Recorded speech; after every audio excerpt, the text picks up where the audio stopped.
In this video, I'm going to show you how to reset MetaTrader 5 password. So to reset your trading account password, you must do so through your broker's client portal, as MetaQuotes or MetaTrader here does not manage individual broker accounts. So of course you can sign in with a broker if they support MD5, like I'm right now, as you can see, signed in with Trader's Way demo account. However, I can't really change the password. So the password has been set by Trader's Way on their platform, and of course I got the password and I used it to sign in. So if I now want to change it, I can't do this inside MD5. I would have to go to that broker's client portal and then change it from there, okay? So it's going to be a bit different for each and every single broker. You can just Google how to change a trading account password for the specific broker, and it's going to show you. It's usually super simple to do so.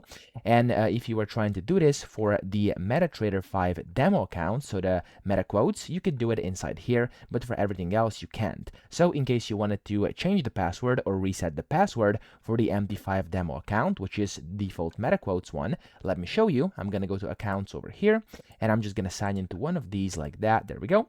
If you want to reset it, you can just go over here, anywhere. For example, over here, this account, I'm going to right click, and from here it says change password. You can click on here, and there we go. Now you can type in your current password, which has to be the master password, and then you can either change master password or change the investor read-only password. Select either of these two and then type in the new password you want to use, confirm the new password, and click on OK. Now when you do these things, you've basically successfully reset your MD5 password directly in here for your demo account, okay? However, again, if you want to reset it for a specific broker, you have to go to that broker's website, sign in, and then do that on your portal. I hope this video helped you out. If it did, please subscribe to the channel and help me out as well.